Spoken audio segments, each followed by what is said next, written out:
que llega a Venezuela en esta entrevista. Usted lo ha citado al principio de la conversación. Venezuela parece haberse convertido, bueno, de hecho se ha convertido, Sí. ¿no?, estos días en un elemento más de la campaña para las elecciones del próximo 26 de junio.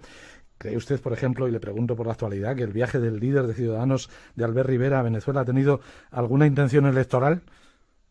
Mire usted, eso es ni más ni menos que una pos. Hay que buscar un enemigo y ese enemigo pues se ha encontrado pues en el comunismo, ¿verdad? Y después en Venezuela.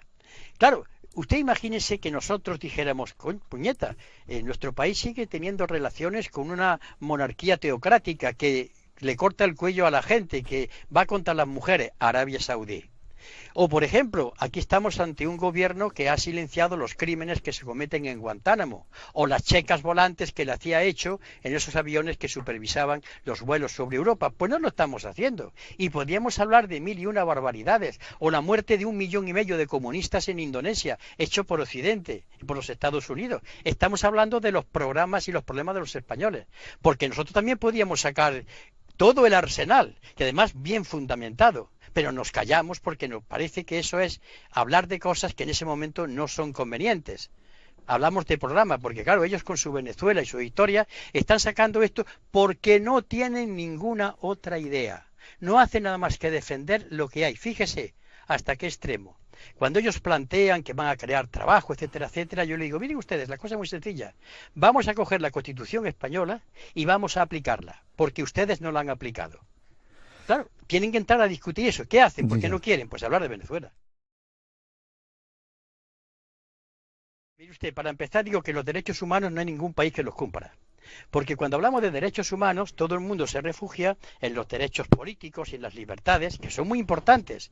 Pero si cogemos la declaración del año 1948 y los pactos vinculantes de 1996, el derecho al trabajo, el derecho a pagar las horas extraordinarias, el derecho a un empleo digno, es un derecho tan humano como las libertades. Pero eso se lo callan.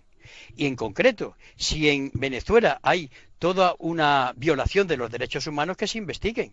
Pero hasta ahora yo he oído, por ejemplo, en determinado medio de comunicación decir a una auténtica cosa de ignorantes o tendenciosos.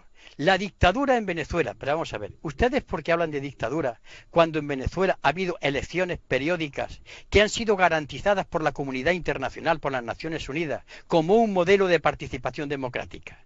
¿Por qué hablan ustedes de dictadura cuando resulta que hay el referéndum revocatorio que España tenía que copiarlo de Venezuela? Ustedes pueden decir que el poder hace esto, que se equivoca, pero llamarle a eso dictadura cuando hay elecciones libres, ¿qué ocurre? Que no hablan con datos. Hablan simplemente con tendenciosidad. Es decir, han ido derivándose, han caído en un discurso podrido en sus argumentos. Ahora bien, si en Venezuela hay cosas que están mal, denúnciense. Váyase a la Corte de Derechos Humanos, pero eso sí, yo digo que los derechos humanos son 30 artículos, y entonces vamos a hablar de cumplirlos del 1 al 30.